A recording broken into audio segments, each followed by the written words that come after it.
कहानी के इस सीन में 1719 का टाइम दिखाया जाता है। यह एक आदिवासियों का इलाका है जिन्हें शिकार करना पसंद है। यहाँ एक लड़की है जिसका नाम नारो है। वह शिकार करने जंगल में जाती है। एक हिरन है।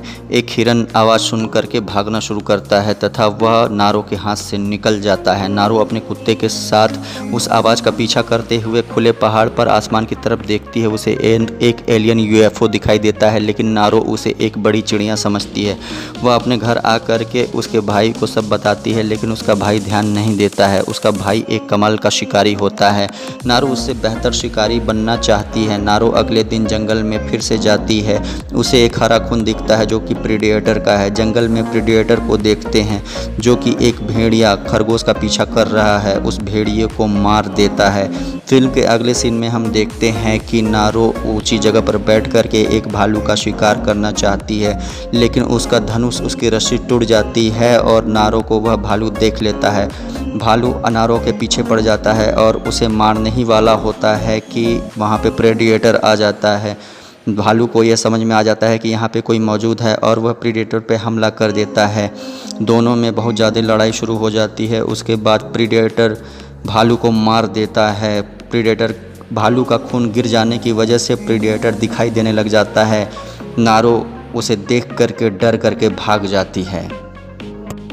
मूवी के अगले सीन में हम देखते हैं कि कुछ जंगली लोग प्रीडेटर के ऊपर हमला कर देते हैं। प्रीडेटर अपने हाथ से डिवाइस निकाल करके वहां पे रख के चला जाता है। शिकारी उस डिवाइस को देखने के लिए वहां पे आते हैं। उसमें से 3 बम निकलते हैं और वह हवा में ही फूट जाते हैं। सारे शिकारी मारे जाते हैं। नारो शिकारियों के कैंप में पहुंच जाती है, जहां पर एक शिकारी नारो के कुत्ते को मारने वाला है। वहां नारो उस पर हमला कर देती है क्योंकि नारो लड़ने में बहुत ही माहिर है। उसने सारे लोगों को मार दिया और अपने कुत्ते को छुड़ा लिया।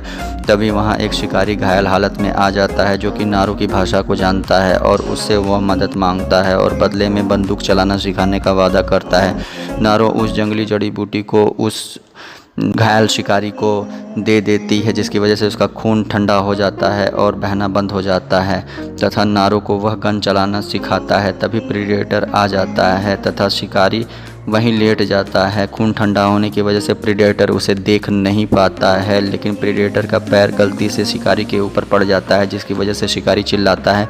प्रीडेटर उसे मार देता है तथा नारो का डॉग प्रीडेटर पर हमला कर देता है। प्रीडेटर डॉग को मारने ही वाला होता है कि उसका भाई आकर के उसके मांस को नीचे गिरा देता है, जिस वजह से सारा निशाना पेड़ के ऊपर चला जाता है और नारो समझ जाती है कि इस प्रेडेटर का शिकार करने का तरीका क्या है। नारो का भाई प्रेडेटर को बुरी तरीके से जख्मी कर देता है तथा प्रेडेटर अपने आप को गायब करके नारो के भाई को बेरहमी से मार देता है। अगले सीन में हम उस शिकारी को देखते हैं जो कि नारो के भाई का पुराना दुश्मन है, जिसने उसके भाई को बहुत टॉर्चर किया था। नारो ने उसे बेहोश कर दिया और उसके दोनों पैर काट दिए। एक खराब गन उसके पास रख दी और खुद एक जड़ी बूटी खा लेती है, जिससे उसका खून ठंडा हो जाने के कारण प्रीडेटर उसे नहीं देख पाता है तथा शिकारी को मार देता है क्योंकि उसके हाथ में गन होती है। नारो हमला करती है और प्रीडेटर का मास्क लेकर के भाग जाती है।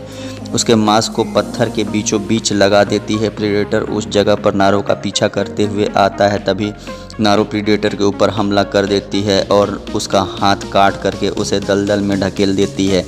प्रीडेटर नारो पर निशाना लगाता है, लेकिन मास्क लेज़र का निशाना उसी के सिर के ऊपर होता है, जिस वजह से वह तीर प्रीडेटर के ही सिर के आर पार हो जाता है तथा प्रीडेटर की मौत हो जाती है तथा नारो उस मास्क को लेकर के कबीले में चली जाती है और उसे कबीले का नया सरदार बना दिया जाता है।